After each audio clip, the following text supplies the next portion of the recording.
Plans to improve a state route in one southern Kentucky town are proving controversial as a landmark may need to be moved.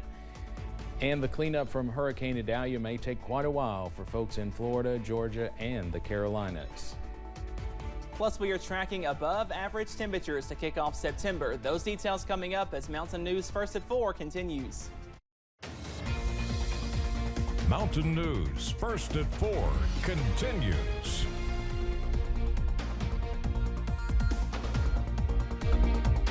Calls for improvements to a busy intersection in Monticello have generated some controversy. State officials are looking to change the intersection of Kentucky 92 and Michigan Avenue in Monticello. Some of those preliminary plans call for the movement of the statue of a World War I doughboy. WYMT's Phil Pendleton spoke to those on both sides of the debate. This intersection is extremely busy, and people say that it's also become quite dangerous. They say that is why there is a movement, or at least a talk, some discussion, if you will, about moving the doughboy. State officials tell me that the talk is not to get rid of the doughboy, it's to move it out of the way of trouble. Cars and trucks constantly go around the doughboy in downtown Monticello, as they have for many decades. Photos show how different the doughboy looked when it was set in place after World War I. With time, the intersection has changed along with the traffic flow. State Representative Ken Upchurch says it's also time to talk about moving the statue where it does not create such traffic trouble. But others in town say that it's a symbol of the town and needs to stay put. As you can see, all the traffic behind me, it's like playing the Frogger that we used to play in the 80s as to whether or not you're going to safely make it to the doughboy. I'm 54 years old, and I've never walked up to the doughboy other than when we've had Veterans Day speeches. I just thought it was a monument to the town, and I don't think it should be moved. I think it represents the people that have served from this community, and I think it's a great thing to have. I don't think it should be moved. Kentucky transportation officials say right now this is just an idea, a plan, if you will, that they say is still very much in progress. Nothing, they say, is set in stone. In Wayne County, Phil Pendleton, now back to you. Phil, thank you. One idea calls for the statue to be moved to a park where the plaque on the front can be seen and read more easily. In the Big Sandy, Thankful Hearts Food Pantry is in need of more hands. The Pikeville mission provides food to hundreds of families in the area through several weekly programs, and organizers have seen an increase in people seeking help. Now the pantry is looking for more resources and volunteers to keep up with the demand, hoping to keep the help flowing. Every Friday we do perishable foods, and then we do the USDA commodities on the third Tuesday, and seniors on the fourth Monday, and then emergency food every day, summer feeding. So we do a little bit of everything to try to help the community. Thankful Hearts Food Pantry provides food, commodities, cleaning, grooming, and school supplies when available. They supply critical nutrition to hungry people and families. Hear more about the need and how you can help coming up at 6.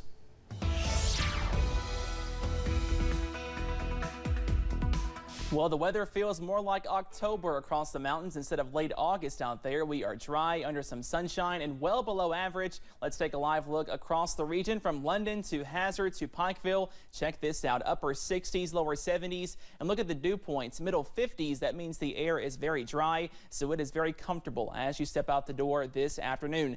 Middle to lower 70s for Manchester, Somerset, London, upper 60s for Grundy, Clintwood, Pikeville, Jackson, so very comfortable out there as you step out the door this afternoon. Up on the radar, we are dry, watching out for a few high-level clouds, but overall we are dry thanks to high pressure, and that will continue into tonight as well. But a little bit of an increase in that moisture on Friday as our winds go from the northeast to the southeast. That will pump in some moisture on Friday, also into the weekend. That also means an increase in those temperatures as well. We could see more 90s out there by Sunday, Monday, Tuesday, and then maybe a few more showers by the middle of next week. Those details plus your full 7-day forecast coming up in just a little bit. Steve? Cameron, thanks. Sandbags and boarded up windows were not enough to stop Hurricane Idalia from impacting one cafe in the Sarasota, Florida area. Cafe owner John Horn says all things considered, though, they got pretty lucky. You know, we were watching the cameras and couldn't see water at first here, and then Then we hear that there's 12 inches of water inside the restaurant, which just kicked us right in the teeth. It was a gut punch, I'll be honest with you. And then to walk in today, I feel a lot better. So that roller coaster is, you know, the one that has a smile on your face right now instead of the frown. So we're going to get through it. We absolutely are. And Sarasota is far south from where the hurricane made landfall up in the Big Bend area. The restaurant's operators say they do not know exactly when they will be opening back up. President Biden has announced more federal funding for Hawaii as that state attempts to recover from those deadly wildfires in Maui. WYMT Washington News Bureau reporter Josh Roltenberg has more on that from the White House.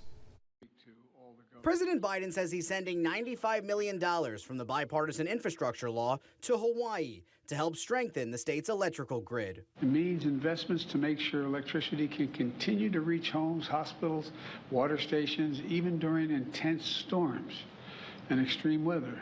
The Lahaina wildfires killed more than 100 people, while hundreds are still missing and thousands are displaced. I don't think anybody can deny the impact of the climate crisis anymore. President Biden and the First Lady traveled to Maui last week and saw the devastation for themselves.